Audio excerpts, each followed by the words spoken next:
Awesome. We are go. Great. Welcome.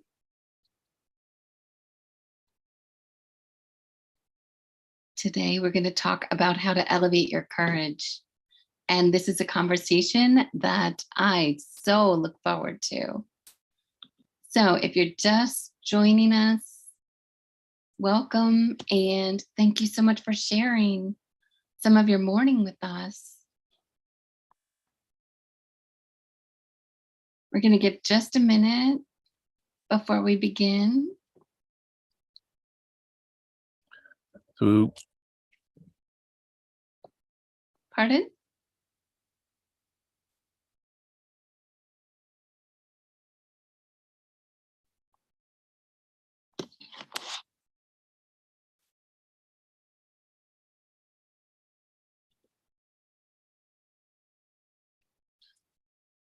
welcome, Claire. Thank you for joining us today. Hi. I'm sort of lying in bed. Oh, well, that's a good thing. We hope to be like a beautiful conversation to get your day going. No, it's 1 a.m. in Australia. Probably going to bed. Waiting a couple minutes to get started.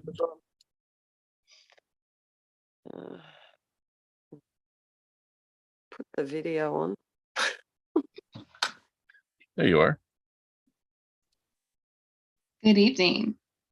Good evening. Where are you joining us from? Sydney in Australia. Oh, wonderful. We're glad to have you. Thank you.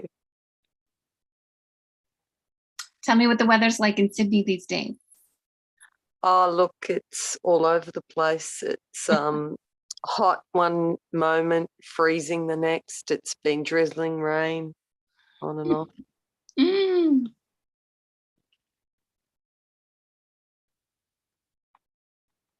Sounds about the same here. I'm up in the northeast part of the United States, and we're like 40 degrees Fahrenheit this morning, and it was like in the 80s last week. So I'm all over the map.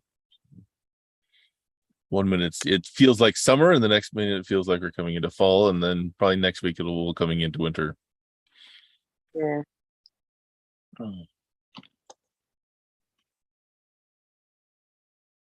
Oh yeah, we're still a little bit early. We'll see. Yeah, and I'm in Georgia, north of Atlanta. So we've got sunshine and it's like a warm fall day. Georgia's nice. I've been to Atlanta once. Oh, really?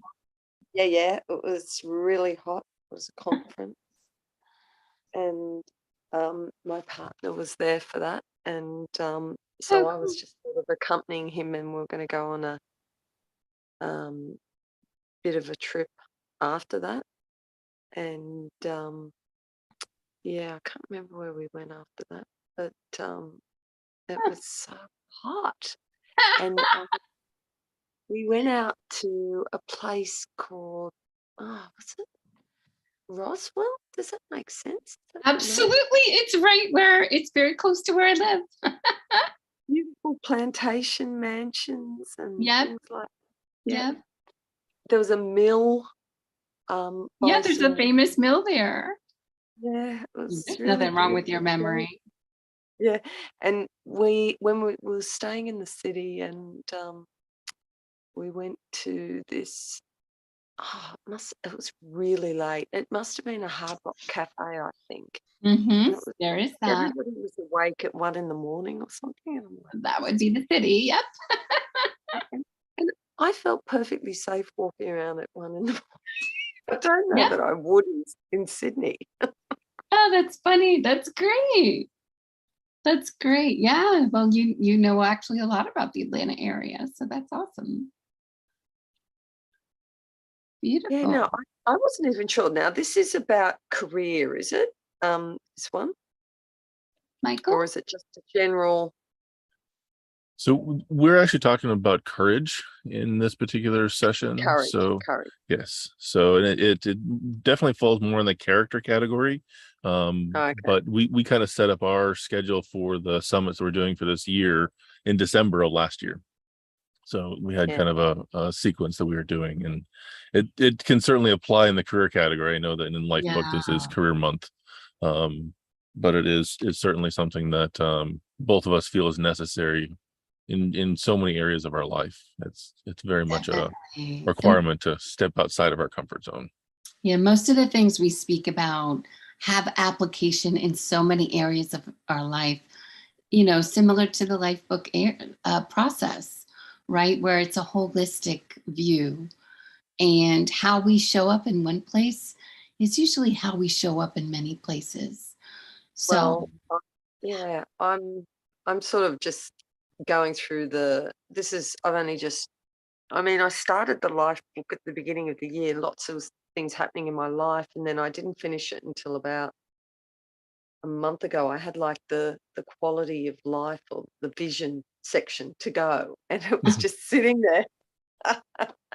But then it all sort of came together, and I did that, and then I've been doing the boot camp. So great. Good for you. courage is like today's actually the first day that I started doing the 12 sacred choices, Mhm. and putting them in. So this is good because it is courage to actually follow through on it, I Oh, think. we were just talking about that before you hopped on. I just said, Michael, something came to me today, and it was about the courage to commit and the courage to follow through and the courage to make decisions. So you are right. You are in the right place and you were meant to be here. Now, is this a 1 hour call or? Yeah, this is a 1 hour call. It may go a little bit longer if there's robust questions and answers. And we're about to get started because we're about 4 minutes after the hour for us. So Well, beautiful. So, thank you for having me in here. oh, we are Like, grateful for your time and for your evening. So beautiful. Okay, Michael, are we ready? I am. So I'm going to have us officially get started. We do have some music that we open up to. So whenever I edited this down later, we actually have an opening, and then Suzanne will actually be starting us off. So here we go.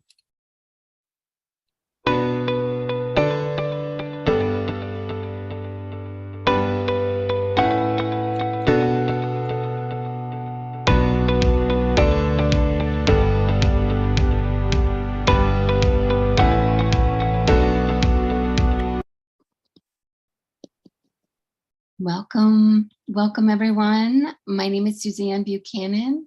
You have joined us at Elevation Mindset, and I am joined by my co-host, Michael Danclaps, and we are here today to talk about how to elevate courage in our lives.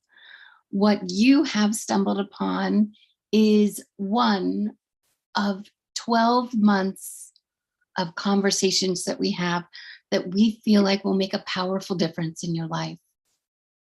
We came together, when COVID was just beginning, looking around, and we saw that not a lot of people were showing up for others and having a really safe place to grow and to have deeper conversations about things that matter. And I think we can all confess that we've lived through a time of uncertainty, instability. And it's during these times that we're challenged to thrive, that our willpower is challenged, our goals are challenged. We see obstacles sometimes that are in our way. And so our conversations month by month focus on a different area that we feel like is critical to your personal development and growth. You'll find that these conversations have application in your personal life, your professional life, and of course, the things we love to talk about, that vision of the future that you're creating. We believe that each one of us are powerful creators. And these conversations are for you to help us get those obstacles out of our way so we can continue on the path to becoming great. So thank you so much. I'll just spend a few seconds telling you a little bit about my background, and then I want to introduce Michael for sure and let him shine because he does. And so my background is in communications. I'm a career communications specialist. I have a background in global conflict, international relations, and bringing people together for conversations that matter. Right now, I'm focusing a lot on small businesses and our startup communities across the globe because I think people have the power to change the world. And so I love serving them and helping them thrive. So without further ado, I also want to turn it over to Michael. Tell us a little bit about yourself and why you're here. Awesome. Thank you for that, Suzanne. So my name is Michael Dankloffs. I call myself a life vision outfitter. It's actually part of the coaching practice that I'm currently in and I've started. And really, this summit has really unfolded and allowed me to engage with the community in a much deeper and a much more authentic way. Just, it's been awesome being able to get out and share ideas and actually get ideas back.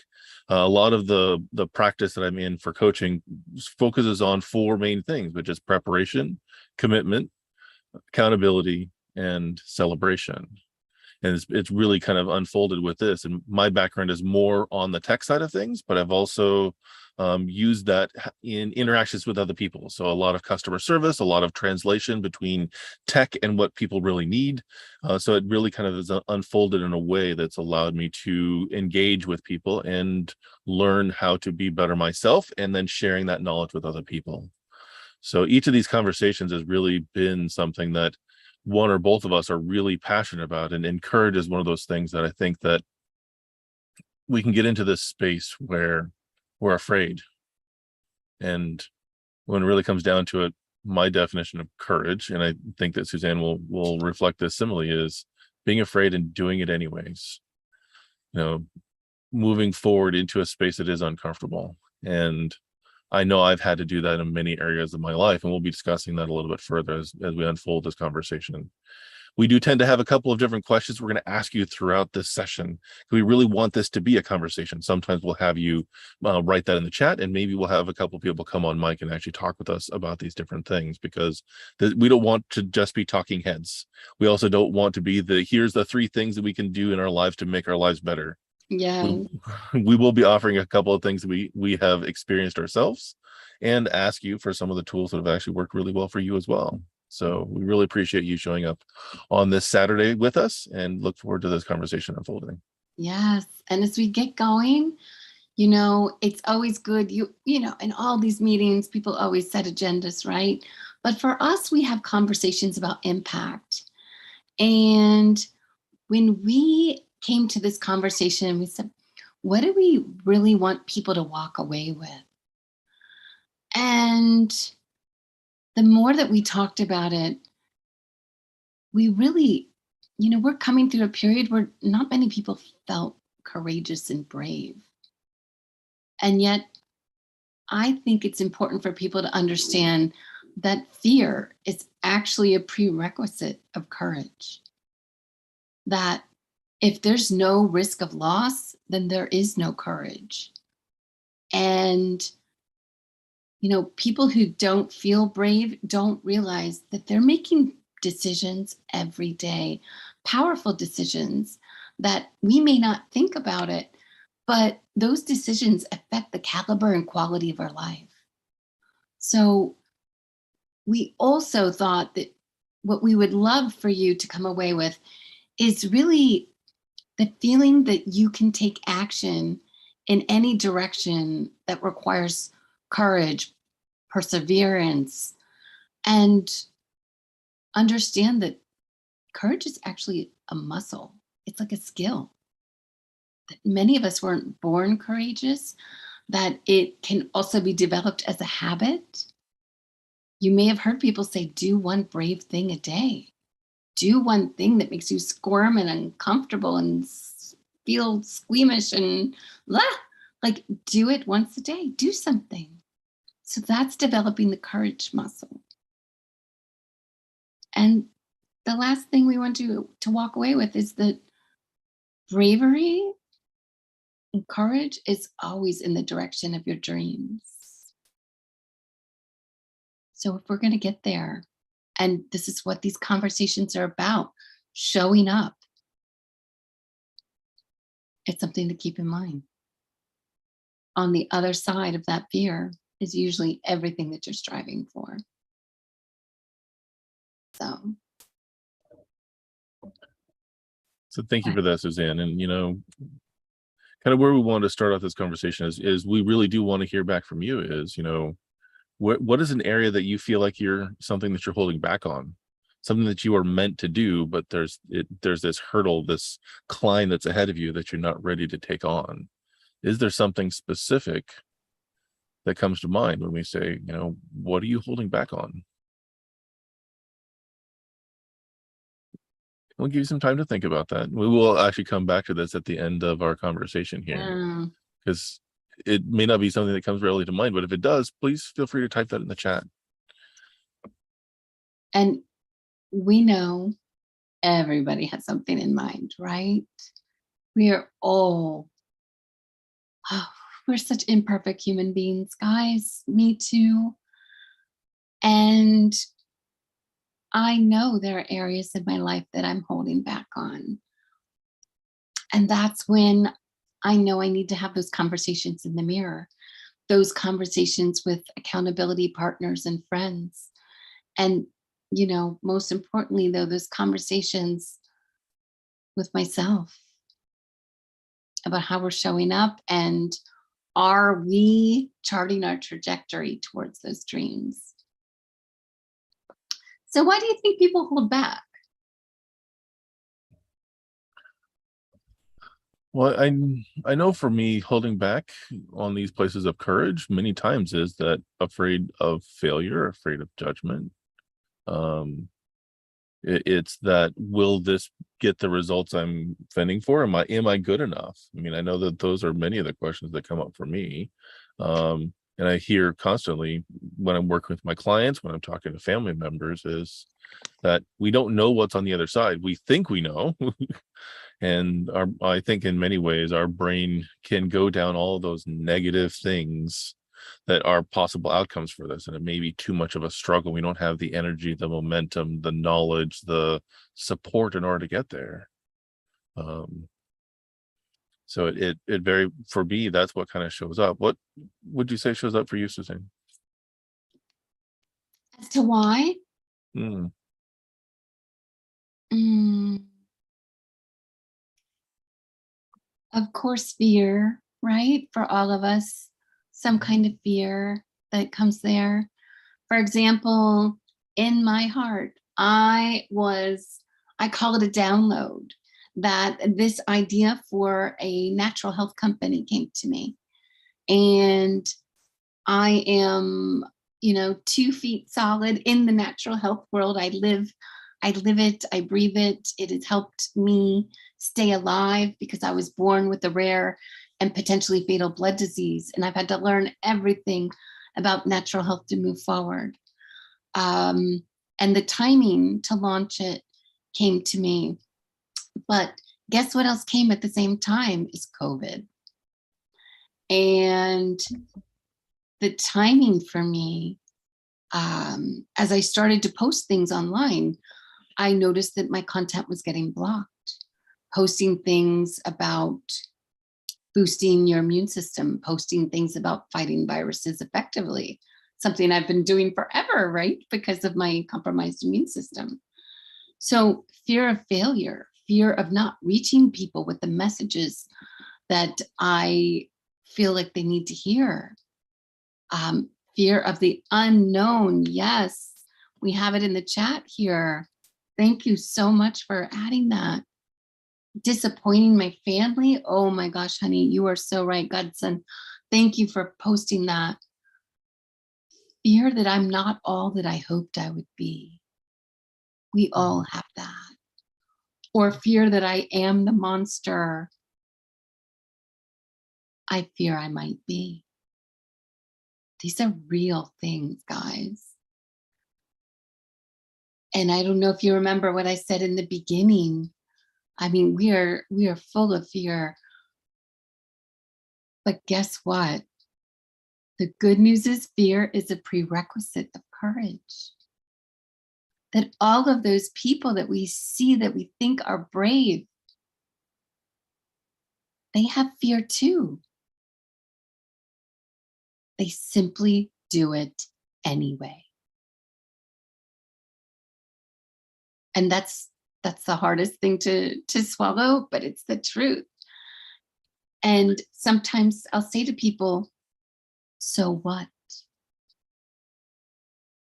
And they feel almost insulted, but I'm afraid, and I don't ever mean to invalidate their fear. But it's, and so what are you going to do about it? Yeah, what Yeah. Umahani actually just posted in the chat as well is also kind of the other thing for me is, am I going to outshine my family? Am I going to outshine my friends? Am I going to outgrow my community? Am I going to let my community down one way or the other? Yeah. I definitely feel that criticism that comes, the analogy I've heard is the crabs in the bucket. That when you put crabs in a bucket, as soon as someone one of them tries to climb out, all the rest of the crabs pull them back in. And actually, I think it's in Australia, it's the tall poppy gets lopped as well. Is, can we stand out and still thrive? My perspective on that is that's the only way to thrive, is to step above. When we actually step into what is our purpose, our skills, our strengths. And it takes courage to live into that. Regardless of where you've been, it's where you're going that's important. This kind of comes back into that, what really is courage? Yes, I believe that unless there's risk of loss, is it really courage? We can say that it's courageous to go out my front door, but if I've done it, 30 times today, is it really courageous to go out my front door? No. And there is those small steps of courage, and then there's the epic courage. So one of the things that I did in preparation for this talk is I found a book that's called Drawing on Courage, and they do talk about the differences between the daily courage that we do of having that conversation with a friend that you've been avoiding for a while. And then there's those spaces of epic courage, that actually starting a business, that ending a relationship is very different than is a different scale. It still requires that I'm willing to risk something in order to move forward. Yes, and I just want to address what Sohela and Umahani. I saw your comments in the chat, and I don't know if you are familiar with this a pretty famous quote, and it's Marianne Wilkinson, I think, and it's, our deepest fear is not that we are inadequate. Our deepest fear is that we are powerful beyond measure. It is our light, not our darkness, that frightens us. We ask ourselves, who am I to be brilliant, gorgeous, talented, fabulous? Actually, who are you not to be? You are a child of God. You are playing small. Your playing small does not serve the world. There's nothing enlightening about shrinking so that other people won't feel secure around you. And when I read that, for me, guys, that's it. I was always told I was too much. Has a big impact on us, right? Our messages, our stories that we absorb, and then we keep them and we replay them, and that affects our programming. And this is about the operating system we must develop to override that programming. So what? And then you move on and you do whatever it is.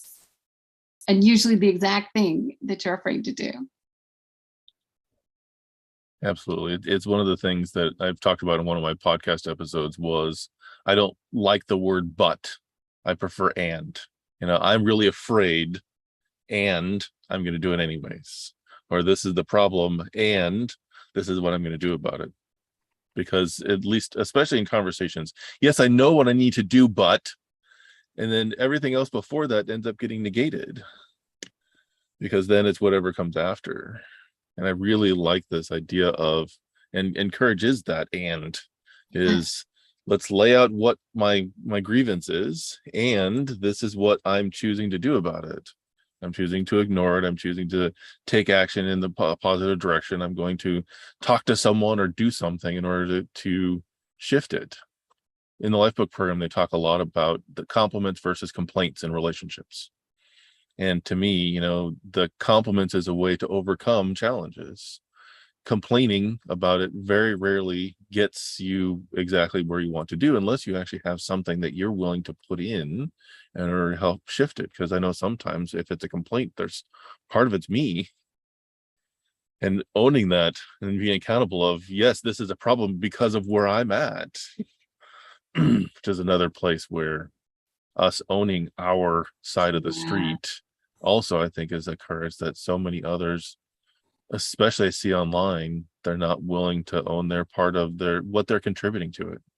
It's all you, realizing I may be pointing with one finger, but three are pointing back at me. Yeah, guys, this, and it does require courage to admit that if you don't like where you are, that you are also the one to blame. It's hard truth. It's hard truth that we are exactly where we are because of our decisions. And I'm not saying life doesn't happen to us, but I'm saying if you have the right perspective, you'll see it happens for us. Things will happen that are out of our control. But it's our reaction to it and who we become and how we choose to interpret these things that determine our future. Does that make sense?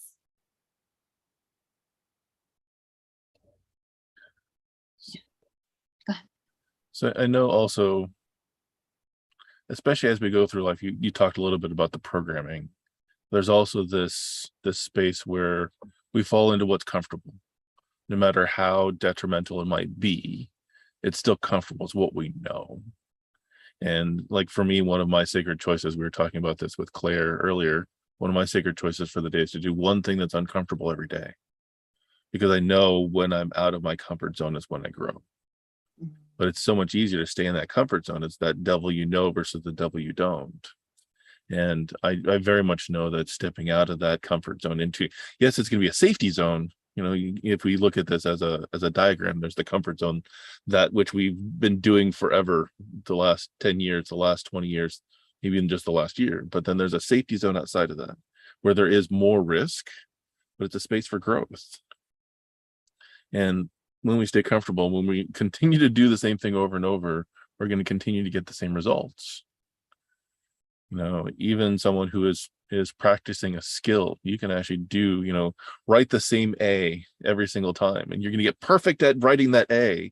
But what if you were to do it in different script? If you're going to actually do it with more flourish, if you're to do it with different tools in order to provide it, and a pencil and a marker, and go outside of that space, it's expanding your, in small increments, you're expanding your skill with doing that one particular thing, because you're not doing the same thing over and over again, expecting different results, which I believe they define as insanity. Right. And you know, guys, what Michael's referring to, and he's kind of circling around, is the truth that sometimes courage isn't a giant heroic act. Sometimes it's a decision. Sometimes it's a commitment. Sometimes it is that single step you take every day towards that dream. It's that moment of discomfort and squeamishness you feel when you're going outside of it. Sometimes that's That's a big thing to commence upon a journey that looks overwhelming. And I think many of us, we shy away from those big audacious goals because we feel so small and overwhelmed. We don't feel that brave.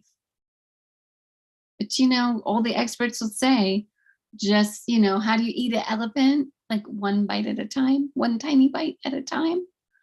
So, and that's where people like Michael can really help you break down, what are those steps? What does that path look like so that it's manageable for you? And when we think about being brave, we think about big things. And sometimes it's the little things that kind of start building up what we call courage as a skill or courage as a muscle, like Umahani just mentioned in the chat, which I totally agree. And in fact, I read an article about that not long ago about courage as a skill. And they said that most really big dynamic business leaders, they didn't get there. They weren't born phenomenally brave. They flexed a decision-making muscle repeatedly so that they became better and more accurate in large decision-making.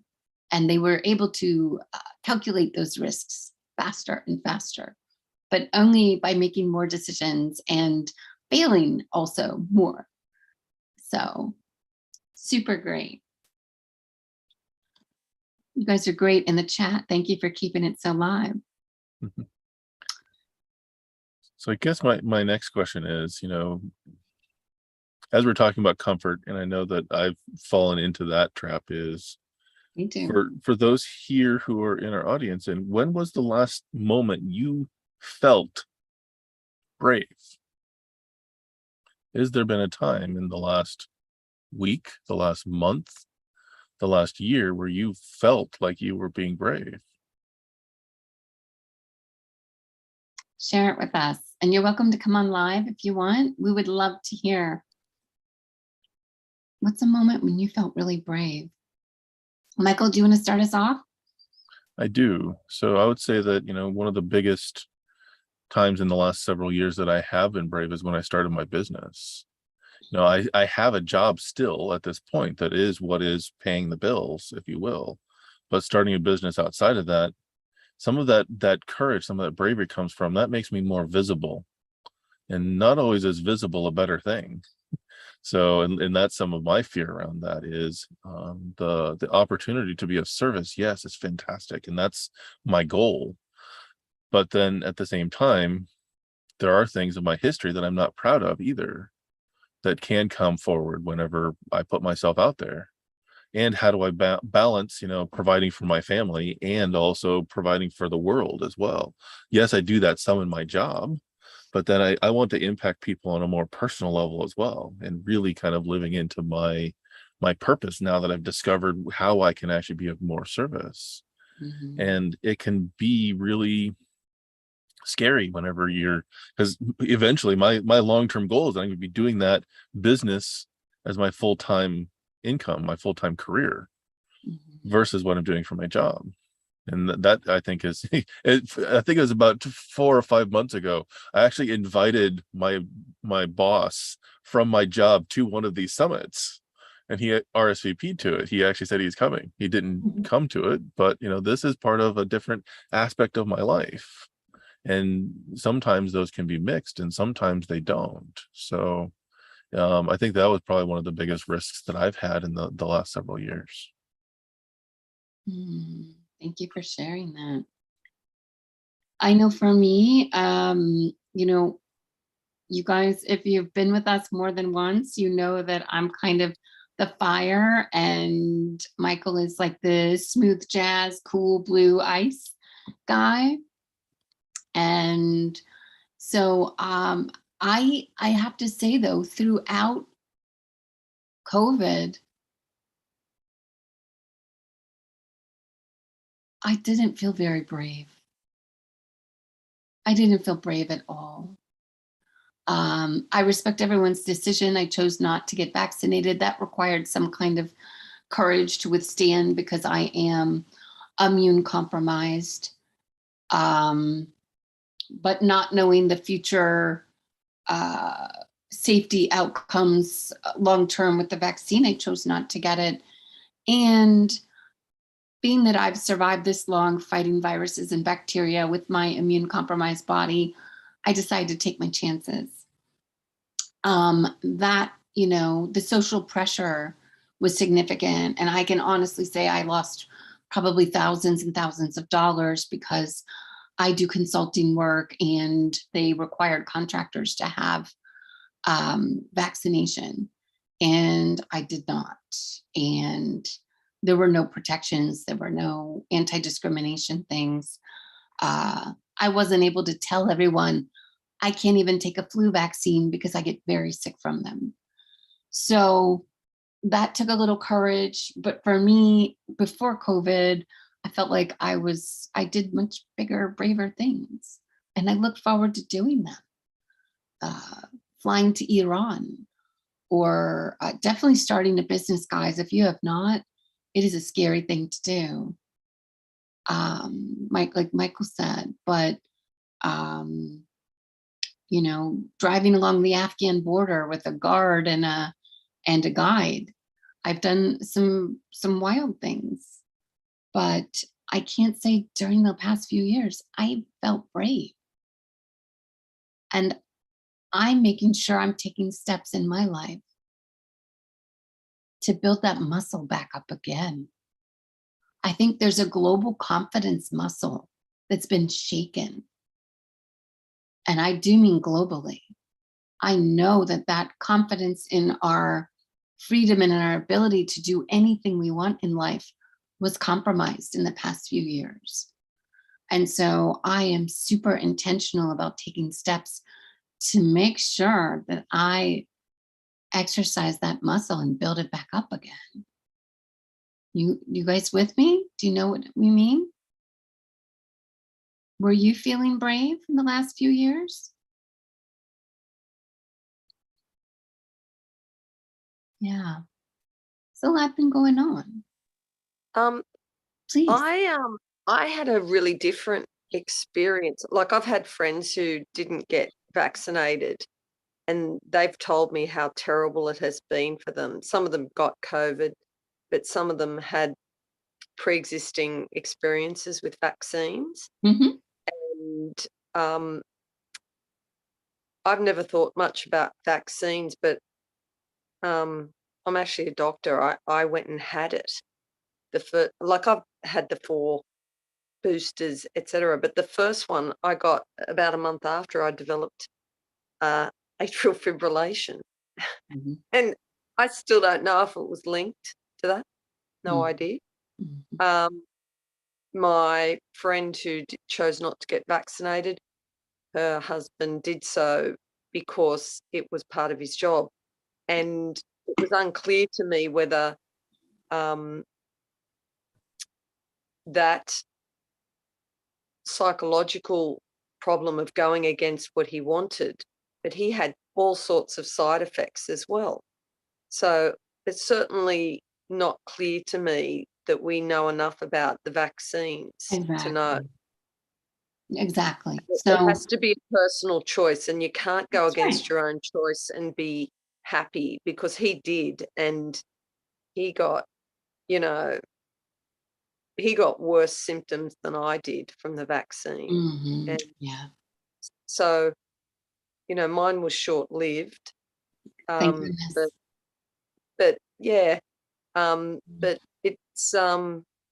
it's been a fascinating year or couple Right? of years for me, because I actually found that I had to be braver because I'd been wanting, I guess I'm a psychotherapist, but I'd been wanting probably since I started practice to work from home using telehealth. Yes. Basically, I came to a point where that's what you had to do. And I was loving it and saying, well, I was right. And then we had to go back, and I didn't want to go back. And Yeah. so I actually found I drew on my greatest courage to do it. And one of my longest standing patients, it was a woman I was seeing through the public system as an honorary, which means I wasn't taking any money for it. I Mhm. was just seeing her very intractable trauma history, Mm. and she hated the telehealth, but I still had to choose for myself. And ultimately, it became a growth thing for her. I don't know what she would think now. Mm. She ultimately ended the therapy, but she had to go through addressing how she was going to pay for sessions, because I was seeing her for free twice a week for 7 years. And the next step I always felt with her was to go into my private practice and pay, but she couldn't bring herself to. But when it became clear that I was going to stay on telehealth, she had to make the decision to figure out how to Right. pay. So it's interesting how things that seem to be a real negative can be the way you stand up, and the fear. Yes. So you having to stand up and say, no, the money's not as important as the not vaccinating. Yeah. And sometimes we're forced into courage a little bit, right? It's the make or break. Mm, And I honestly think those are the easier situations. I prayed I'd get fired from a job once. I prayed that I didn't have to make that decision because it took more courage to jump, to mm, leave.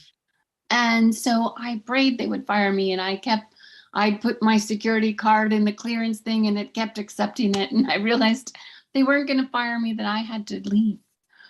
And mm. that took so much more courage. So yes, sometimes we're forced into it, and thank goodness, because we are powerful human beings.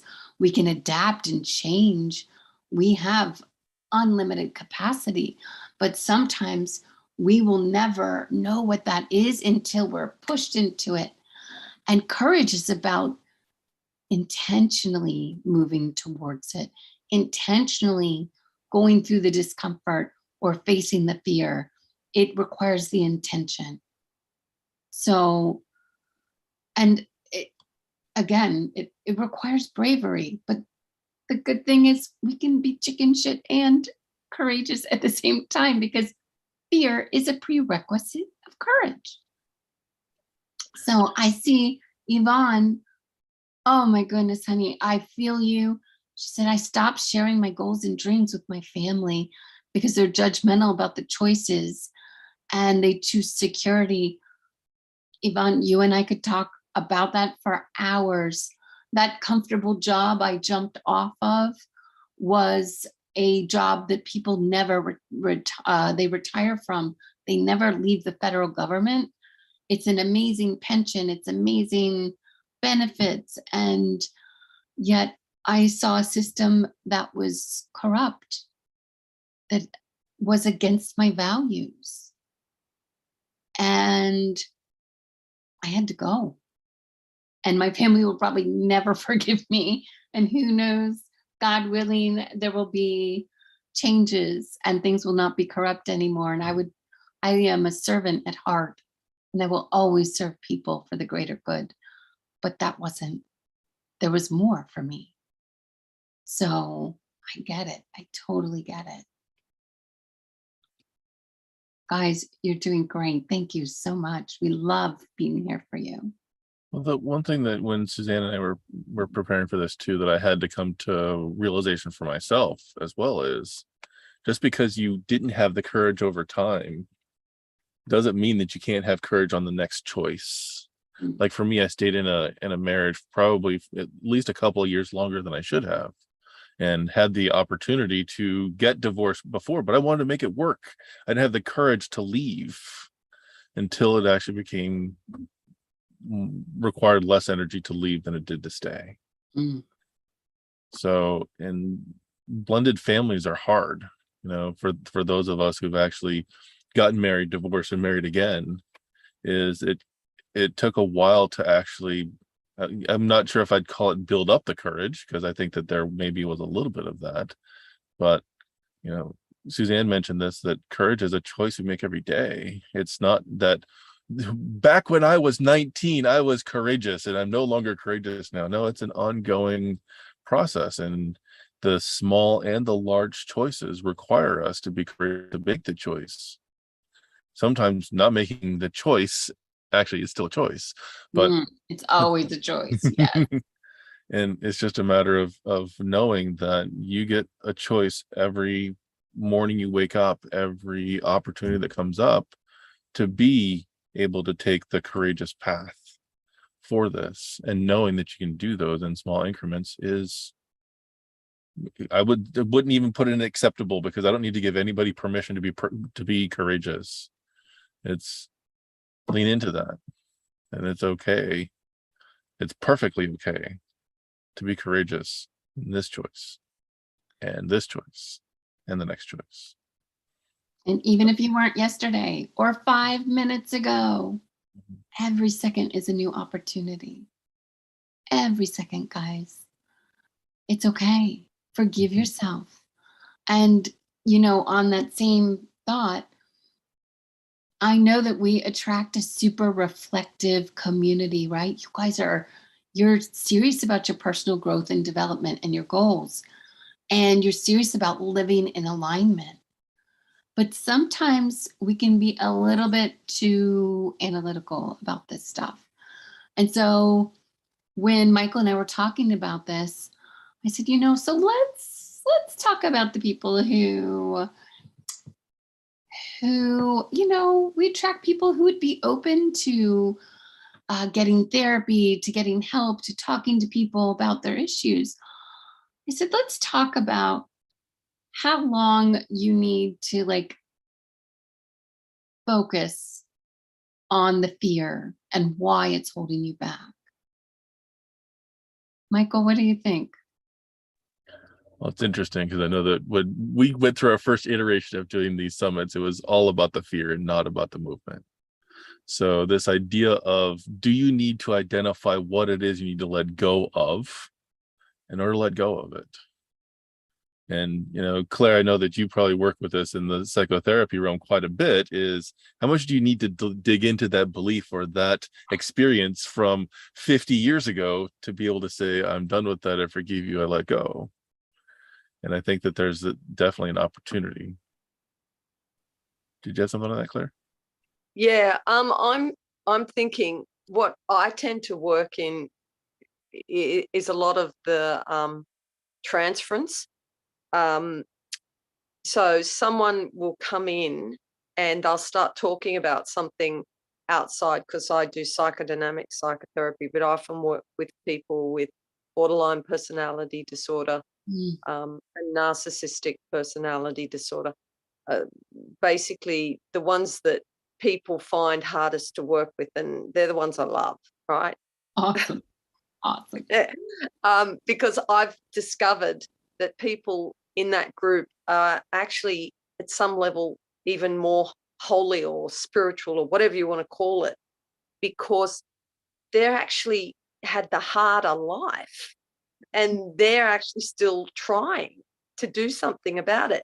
And so what can happen is they'll bring in things that are in their outside life, which then match what's alive between us, and they're afraid to talk about. And so then you just have to bring it into what's going on between you. And often people say, oh, no, that's not happening between us. But about 2 or 3 weeks later, then they'll bring in that because you've given them permission. But so they might want to go on and on and on and on about what happened 50 years ago with their parent. But until it actually comes between us, it's just an intellectual exercise. It doesn't really go anywhere. Yes. And people can get more and more and more regressed. And when Yes. they get deeper and deeper into this victim mode from the past, then they start to get angry at you because you're trying to say, well, that's interesting. I wonder why you're still there. Let's see where we can go with this. And then they will get very angry with you. And then that's what they needed to get through. So, I love yeah. it. Thank you so much for that. And honestly, Claire, that's beautiful validation of what Michael and I had thought and what we wrote down. And I have, my background is also global conflict and working with communities that are in intractable conflict and long-term conflict. Whether it's apartheid, racial history, whatever that is. And guys, there is something called analysis paralysis, and there is that tendency for us. Remember what Michael said before, is that we avoid change and we prefer the known to the unknown, even sometimes if that known is fear or pain. And so we really felt strongly on that need to, I don't mean it in a callous way, but and in the most sensitive context ever. So what? And because you've got to move forward. And it looks like Godson kind of asked a question right around the same idea is, risk assessment or evaluation, yes, is important. And risk and danger are things we should be aware of, absolutely. But there's a big difference between danger and discomfort. I think that's where we need to be aware of this is, yes, we need to be aware of the landscape. We need to be prepared. That's that first step before we commit into something for me. And yes, there may be risk and we can mitigate that. But if we stay in the planning phase and never move to the action phase, you're not being courageous. You're actually that intellectual exercise that Claire was talking about. It's all up in here. That's Where right. we grow is when we're taking action, when we have that conversation with someone else, when we actually see the person who's suffering and we go up and we give them a hug. You are taking a risk that they may lash out at you. But we also, if you feel drawn to do that, you may find that it pushes you out of your comfort zone and allows them to step out of theirs. Yes. And as far as that risk analysis, guys, when it comes to, like Michael said, there's physical safety, but there's also mental, intellectual, emotional, spiritual safety as well. And I am super hot on the energy needs to be aligned, the spiritual aspect as well. But as you make these decisions, remember, there is courage in decision making. Your analytical process will get faster and faster. We live in a world where supercomputers are an attempt to replicate the magnitude of computation of our brains. Our processor is beautiful and perfect. Once we learn what those parameters are, you'll be able to make those risk assessments faster and faster about not just about situational awareness and public safety things, personal safety, but about people. And you'll be able to process that faster. You'll be able to process your own fears faster. I'm holding back. This is this fear. I know when it pops up. And having that kind of mind outside of your mind to be able to observe yourself, to take that analytical capacity to be able to observe your own actions, your own hesitation, your own instincts even, will slow down in that momentary second, like we're watching the Matrix, right? And you'll be able to say, oh, okay, I'm going to move forward anyway. I see where this fear comes from. It's not rational or logical in this context, and I will never meet my dreams and achieve my goals if I hold back like this anymore. And that's the courage. No more. No more. You are not welcome here anymore. There's someone else I've got to become. And I see in the comments, my goodness, Yvonne, it takes so much courage to do these things. The big steps. Those are big steps you took. I agree 100%. And those are fantastic and awesome in the sense of big, not awesome as in good, of being able to make those steps, especially with family. And as much as we want our family to have our support 100%, they're the ones who are the most closely tied to our outcome. They're personally involved, so they're actually looking sometimes out for their own personal safety and coming from their place. That's one of the things that we also kind of wanted to talk about a little bit here too, is that I've had a lot of growth because I'm also in groups that hold me accountable to what I'm doing. And accountable isn't judging me because what I didn't do. For me, accountability is the cheerleading squad who's saying, you've got this, or tell us about what happened with that. And instead, it's not that, they're looking out for my safety, they're looking out for my growth. And I know that to the point that I'm actually in 3 different groups for different things in my life. So I can move my business forward. I can move my health forward. I can move my spiritual practice forward because I have that team, if you will. Team is a big component for me. And as much as I want that to be my family, not always is it. And in some ways, because they're too close. Yeah. So, and once again, it takes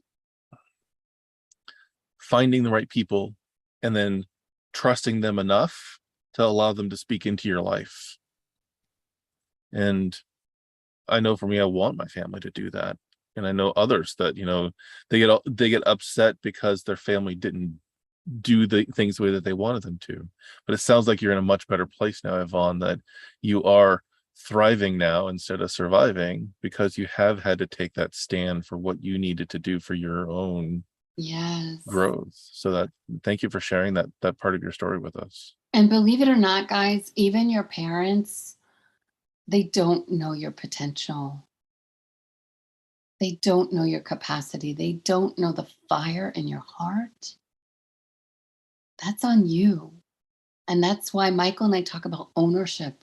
You've got to own your path. You've got to take full responsibility for where you are and where you aren't. And the accountability groups are important. Michael talks a lot about these kinds of tools and resources as well. But I get that. And I have one parent that is super supportive of my wildly ambitious goals. I have another parent that is so risk adverse and fearful. And, that's not the parent that I can share my hopes and dreams with. So we have to make big decisions on this, and we have to guard our vision and guard our life plan. Guard it against people who are not the right influences, right? You are the sum of the 5 people around you, but also reinforce it with the right influences. And I am a firm believer that we also have chosen family. So whatever you need to do, we've got you. As long as you are in truth, as long as you are according to the values that you esteem, according to that vision of the person you were destined to become, we're with you all the way on that.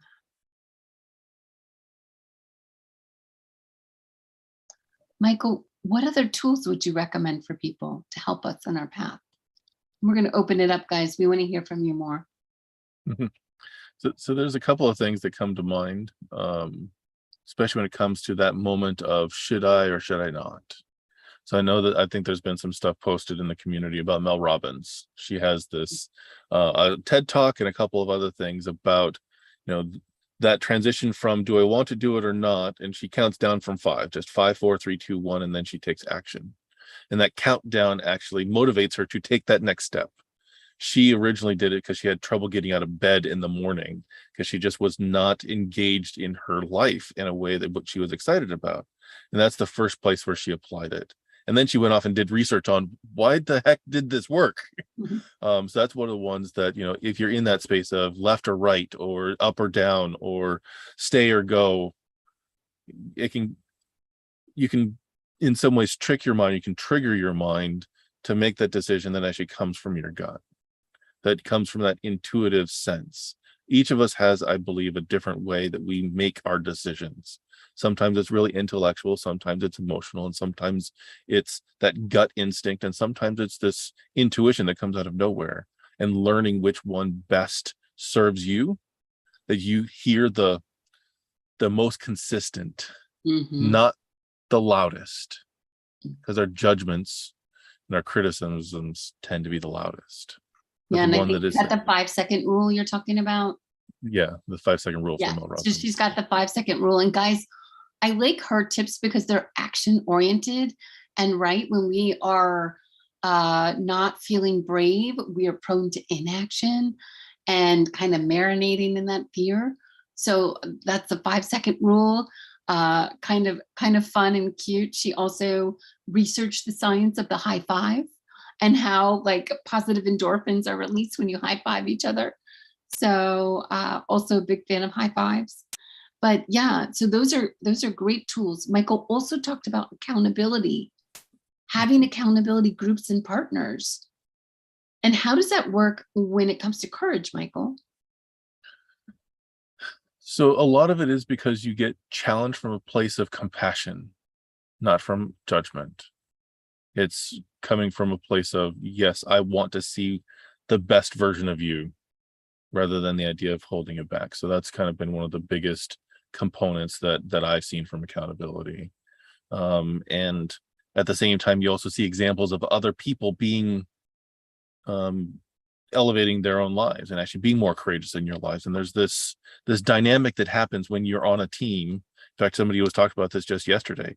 Something as simple as doing push-ups, that when he's actually by himself, he can do a certain number, but when he's surrounded by the team, he can do more, just because of the energy of a group of people who care about your well-being. You can do more. You can actually surpass your own boundaries that you have in your head. And I think that accountability in the space for being courageous, it gives you that. In some ways, it's that ability to assess the risk more, but also that you've got a safety net as there as well, that you have people who can catch you when you fall. So I think that those are key pieces. The other tool that I really like for the courage aspect too, which I've had a whole list of things here, but what came to mind, so I'm going to speak to that, is there's a way to visualize your day at the end of the day, and you can recount what you've done and celebrate those things that you did, but you also have an opportunity to play back in your head how you wish it had gone if you were more courageous. And it's a way to program your brain of, this is the outcome I want. It's a way to then also give that as a instruction to your subconscious to say, hey, this is how we want to do this in the future. Let's store that away, rather than the thoughts of, I'm always running away, I'm always being chicken or a coward. This is how I want my life to be. And you allow your mind, your entity, your essence to say, hey, I'm a courageous person. This is how I want it to play out. And I think that's an exercise that, in the last little bit of time, and I think can build that muscle in the gym rather than build that muscle out in the field, in the gym of our mind. Mm. Guys, how are you feeling? We want to hear from you. What's something that you've been holding back on? What's something that you know you need to do? We want to invite you guys for some feedback and just to talk to us.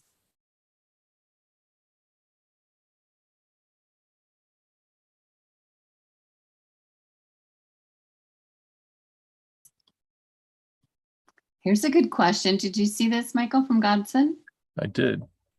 So thank you for asking that question. It's, I think, one of the toughest parts in our personal development journey Let's read it out loud for everyone. is how do you manage a case where one spouse feels convenient to be in their comfort zone? So some of the toughest part that I found in the personal development journey is that I can't do somebody else's journey for them. Mm. I also cannot set an expectation for someone else's journey either. Some of the best ways to actually have someone realize what's possible is to go do it and show by example and not by your preaching of it. So that's how I've actually helped grow a men's team that I was on. The circle of people that I have for accountability is going out and clean, doing my part of growing myself and doing that as an example. And when someone says, hey, how did you get that? Or how did you do that? How are you feeling happy about your life every day? Whatever those aspects are, you can say, well, these are the steps I've taken. But until they see a value in what you have created of your being or in your life, they're rarely actually willing to take the steps in order to get it. So Nice. That is such powerful advice, Godson. Do you feel that? Really, Gandhi said, be the change. Be the change you wish to see. mhm. Yes, Claire, modeling and becoming that person. But it's not just in acts. What Michael's talking about is that diligence of showing up every day, doing the work and becoming that person. It's not just, there's no pretending. And that's why Michael has attracted the following he has, is because he's been authentic about the process, about his trajectory, about his growth. For me, it's being authentic in the conversations I'm having, to being emotionally present, intellectually compassionate and interested, and helping other people become the best they can be. So, absolutely, I love that question. And so, Hale, it looks like you asked here too, is what if you're too exhausted to be that example? And once again, here's my perspective on this. And you can certainly take this or not. I'm not doing it for the other person, because then I'm actually reducing my energy. I'm doing it so that I can grow into the best version of myself. As soon as I start picking up people and carrying them on my back because I'm doing it for them, that's whenever I actually lose energy. That's when I lose steam. That's when I lose momentum.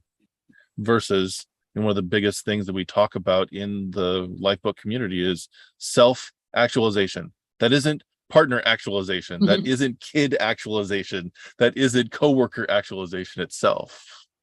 And we're doing this to become the best version of ourselves with the side effect of being an example to others. Yeah. So, And- Hala, you wrote the answer yourself. Baby steps. Mhm. Baby steps. And though, surround yourself with the people who see you, who see that person that, I won't even say that you used to be, that you are. That you are. Michael and I always, maybe we sound like a broken record, but it goes back to beliefs and identity. It's not the person you used to be, it's the person you are.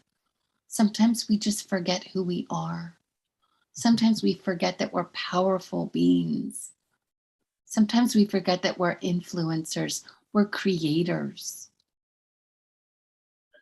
And that's okay, but we need others in our lives to remind us of those magical things. There's one more piece that came to mind. Once again, I listen to my intuition when it says, hey, talk about this.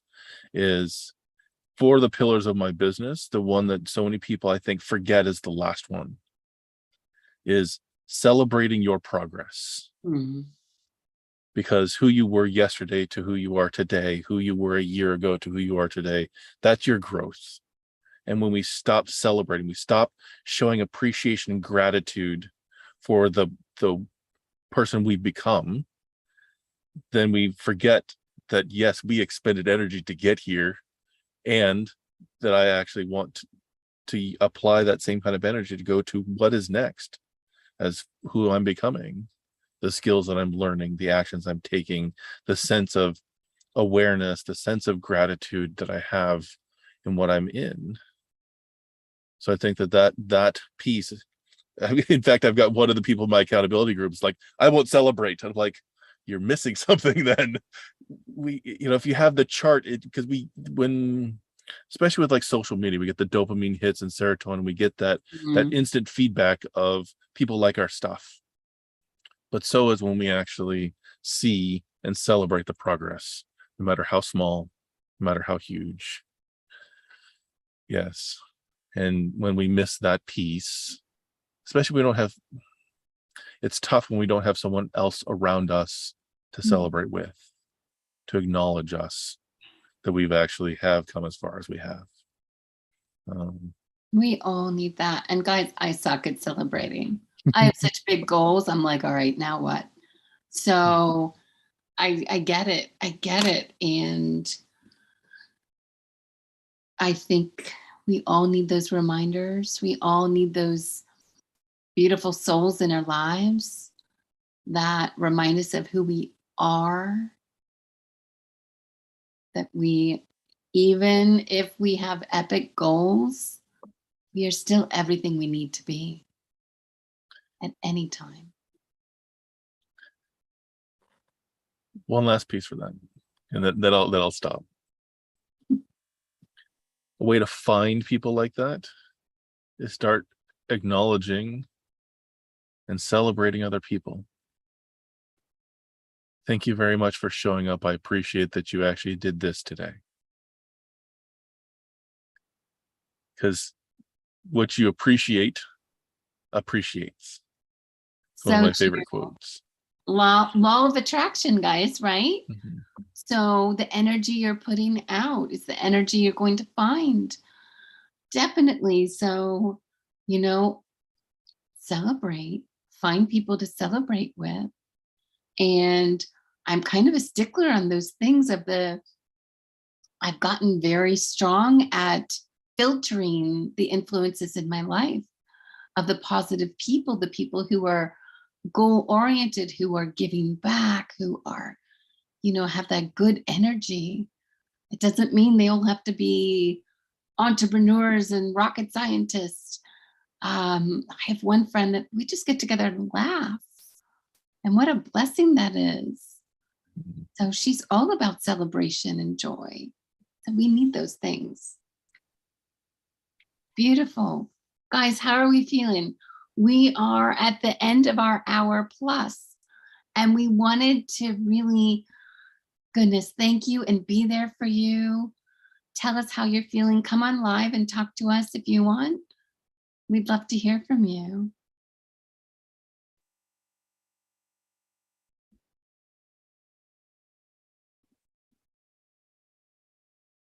And what about courage? What are you going to go do this week?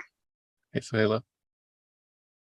Yeah, I just wanted to say thank you very much for all encouraging sites you have shared with us. And it's really good to have this kind of reminders.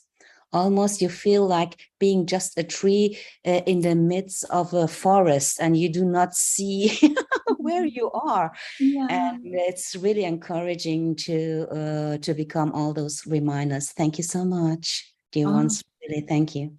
I'm grateful you're here. Thank you for spending your time with us. Lovely, guys. Tell me one brave thing you're going to do this coming week. Michael, what's a brave thing you're going to do this week? So for me, it's actually, I think the brave thing is going to be, I need to take a step forward on my business. That's really kind of the space where I know I'm holding back. And I think it's going to be opening up something new for my business to be in service to others. And what I'm kind of going at potentially is going out and doing more coaching sessions with people to practice that, and offering that as, hey, can we spend half an hour and talk? I'd love to learn what you're up to and see how I can give service without there being money involved. Because always with business is, well, let's bring in money. And kind of even Claire, what you had mentioned of working with someone twice a week for 7 years for free. It's like, okay, that is a big investment of time. And I know that I can do that with my coaching practice, and that will help me hone my skills, but also allow me to connect with more people and kind of step out there, as because for me, my time is super valuable. And I think for most people it is, but being willing to invest that in other people, I think is going to be that next step for me. Love it. Right. Yeah, look, it's interesting, the whether you charge or not, because generally I charge and I'm pretty straightforward, but there comes times when, particularly with people who are early 20s, who are living at home under the parents, you actually have to set a sort of a guideline to get separated from the parents paying, and they have to go through a transition, and it's hard. So it's sort of developmental to pay. And the person I was talking about, they never really got that. They always were expected to either do it all 100%, and they'd been traumatized by a family who basically said they were a no-hoper because they couldn't do it. And there was a reason, because by keeping that person in the no-hoper role, they got to keep that person close. And, and it was sort of I was reading a study recently about people who have an aggressive behavior often do aggressive things to keep people close. And so, yeah, this person was kept close by the aggressiveness, but they were in the process of getting government support to get away. And so you just never know whether you're going to be part of that, But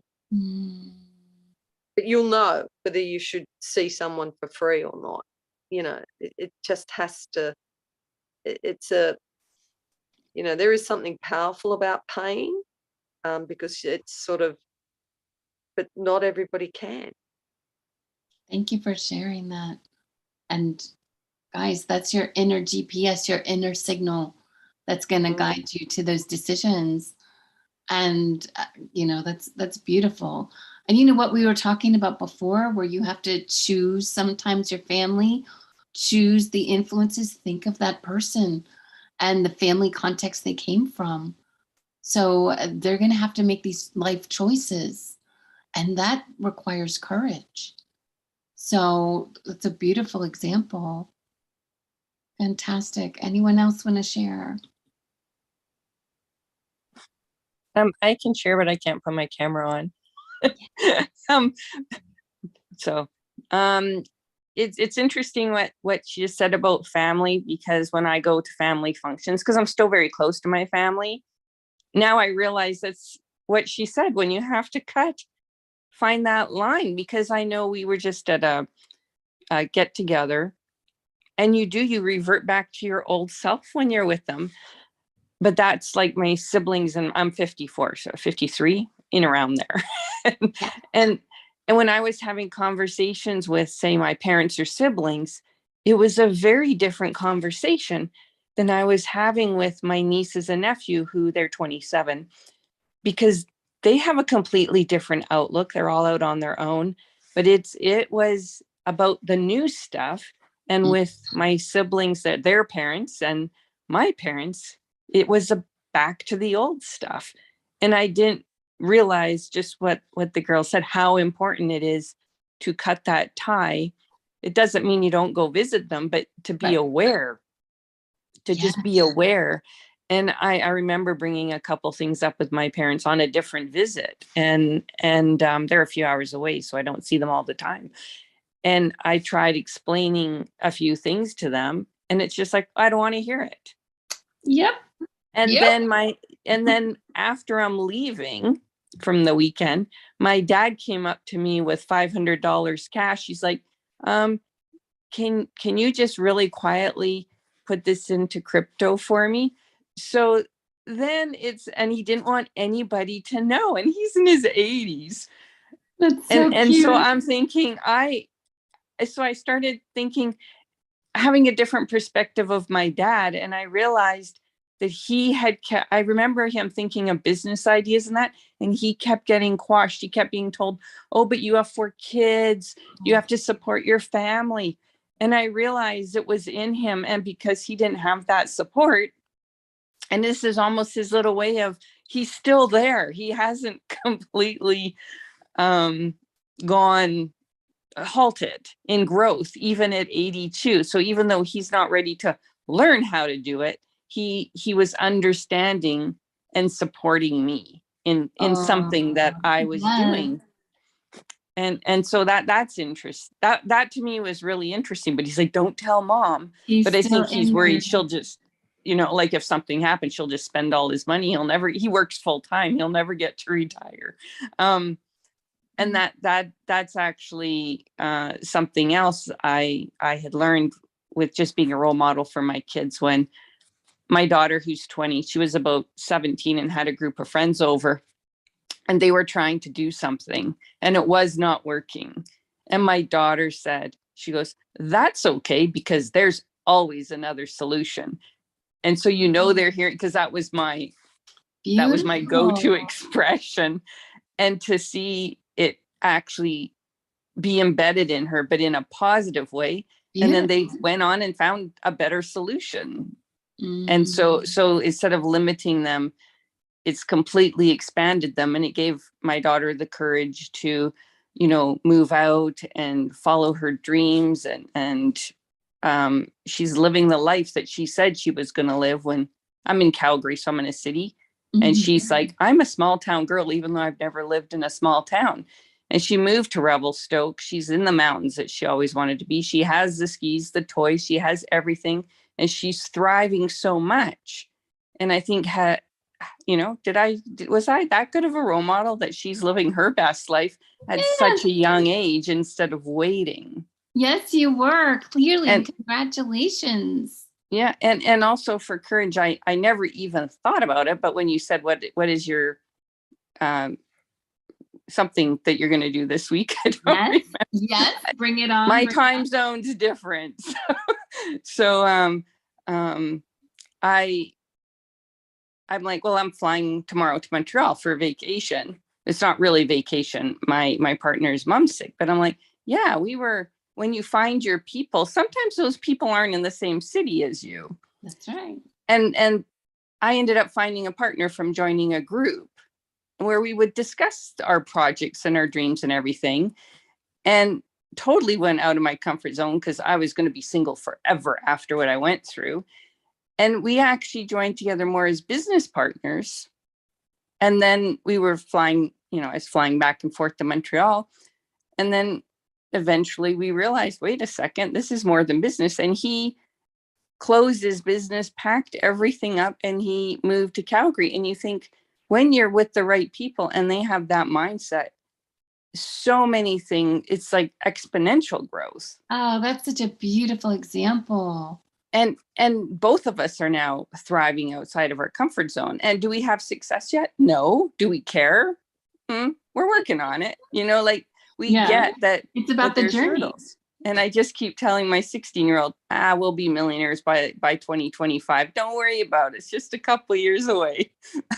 and it changed. Whereas when I was in a dead end job that you wake up one day and it's been 17 years. And I think it was Michael had said something about, when you have to quit a job because it kind of goes against your beliefs. I was in a pharmacy, and I'm like, I can't deal with this anymore because I do not believe in it. I couldn't believe in it. And I saw the damage it was doing to people because there was all Band-Aid, Band-Aid, Band-Aid, Band-Aid, Band-Aid. And nothing was the root of the cause. And you rip that Band-Aid off and you have a gaping, infected, gangrene wound that nobody dealt with. And that's what you deal with. So it's so important, like once these people realize the pharmacy companies can't help them. But we got them in the middle where they thought that they would. Yeah, you're speaking my language now, for sure. I love it. And I just think I want everyone though to pay attention to, like, if you saw Yvonne's messages in the chat, she went through a great deal to become aligned. And that took a lot of courage. Her journey did. I want to commend you on that, Yvonne. Those are not easy steps you took to realign your life. But if you can feel in her words now the joy and the fact that she's thriving and she's aligned. And that took tremendous courage. So I just want to commend you for that and open it up to anyone else as well who wants to share. We're so Thank grateful. you. Yes, absolutely. Thank you. We love having you. Really great, guys. Michael, what's you feeling? So it just really reminds me of, we have an opportunity to make big and small decisions every day, and really, acknowledge that we do get an opportunity in the first world for sure of making decisions on how we want to impact it. And it takes courage to have that big, hairy, audacious goal, as they call them, and then start working towards it.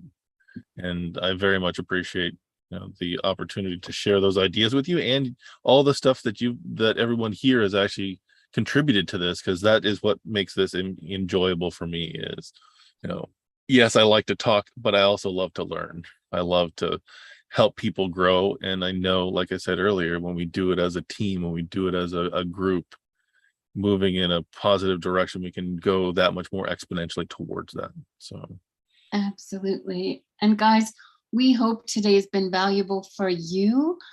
And just, we want to be a place where you can come and feel great about your growth and bring it. We do not hold back. We get very real sometimes because this stuff is personal. And we love that you are committed to your personal growth and development. So if this feels right, we would love to have you back. We do this once a month, and it's it's been a wild year, but we love what we're doing and we're grateful you're here. Any other feedback from anyone? We should reach out to by email to invite you to the next ones. Hopefully we'll be able to stay in touch. And if there's anything else we can do for you, let us know. Michael, what are we talking about next month? that's a good question. I was actually just wondering about that myself. I know that it's we're in the seas at this point. So we're actually talking about the next two are going to be C words. So consistency and then competence. Because to me, those three, courage, consistency, and competence, I read somewhere, is this loop. Because as you actually get the courage to take that first action, then you consistently perform that action until you get to competent, and then you courageously take the next step, and it becomes then a spiral as we move out in our lives. Bring it on.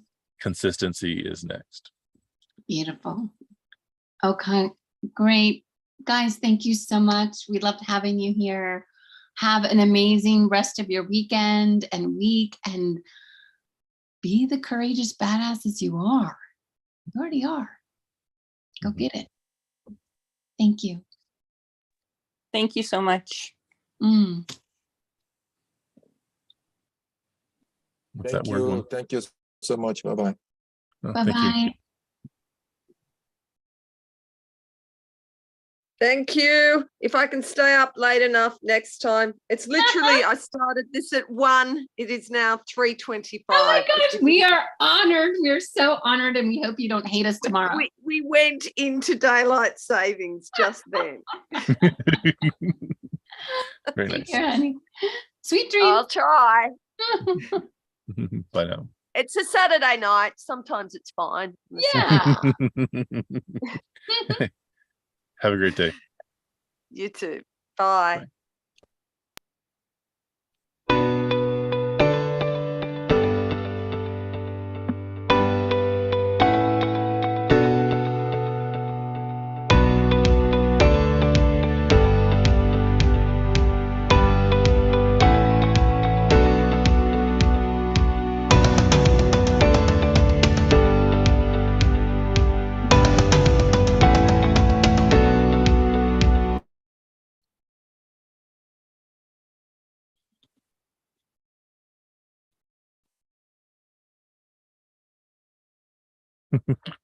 Awesome. I kicked them all out. Yes, you That's the played first the time I've role of done Michael. that. Woohoo! The role of Michael will be played by Suzanne today. That's awesome. How you feeling? I was worried at first. Nobody was showing up. Thank goodness a few people hopped on. So Yeah. thank you for that. And I know that's all due to you and your community, but that's where we fit. It does seem to. Oh, hold on.